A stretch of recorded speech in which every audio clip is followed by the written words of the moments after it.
India और पाकिस्तान के बीच में सो कॉल्ड रिटेलिएटरी अटैक या रिस्पॉन्स ये चेंज हो गया है अब सेकंड स्टेज ऑफ वार में, क्योंकि अभी तक दोनों कंट्रीज़ के बीच में ड्रोन और छोटी मिसाइल से हमला हो रहा था, वार चल रही थी। लेकिन अभी पाकिस्तानी मीडिया चैनल्स और पाकिस्तान के जो सीनियर लीडर्स हैं और डिफेंस स्टाफ्स हैं, उनका ये दावा है कि इंडिया ने बैलिस्टिक मिसाइल का यूज किया है। तो उसके जवाब में इन्होंने अपनी शाहीन मिसाइल का यूज़ किया, जिसको टारगेट किया था न्यू दिल्ली को।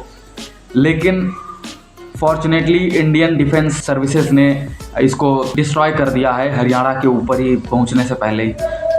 तो ये वार जो है अब इंडिया पाकिस्तान के बीच में सेकंड स्टेज में पहुंच गई है, जिसमें कि अब बैलिस्टिक मिसाइल्स का यूज हो रहा है। बैलिस्टिक मिसाइल्स ऐसी मिसाइल्स होती हैं जिनमें कि कई स्टेज में उनका प्रोपल्सन होता है। फिजिक्स के प्रोजेक्टाइल मोशन का यूज करती हैं ये मिसाइल्स, और इनमें दो से तीन स्टेज में इनका जो प्रोपल्सन होता है। पहले फर्स्ट स्टेज प्रोपल्सन होगा, इनको ले जाएगा अर्थ के एटमॉस्फेयर के ऊपर। उसके बाद फिर सेकंड स्टेज बर्निंग स्टार्ट होगा, फिर थर्ड स्टेज इग्नाइट होगा। उसके बाद ये टारगेट को हिट करती हैं और इनकी रेंज काफ़ी ज़्यादा होती है, और इनका जो वार हेड पेलोड होता है वो भी काफ़ी ज़्यादा होता है, यानी कि जो डैमेज होता है इससे ये भी ज़्यादा होता है। अगर दोनों देशों के बीच में ये बैलिस्टिक मिसाइल का यूज हो रहा है तो इसका मतलब पाकिस्तान तो ऑलरेडी इंडिया की जद में ही है। इंडिया तो कोई भी मिसाइल यूज करेगा, पूरा पाकिस्तान डिस्ट्रॉय करने की क्षमता रखता है।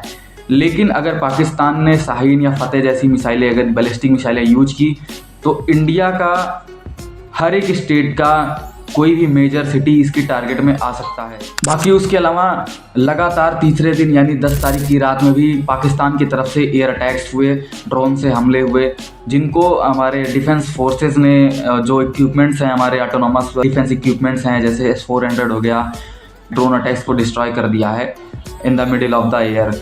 और उसके साथ साथ कुछ जगहों पे क्षति भी हुई है, जैसे फिरोजपुर में, पंजाब के कुछ एक जगहों पे रिहायशी इलाकों में ड्रोन्स का मलबा गिरा है, उससे कुछ लोग इंजर्ड भी हुए हैं।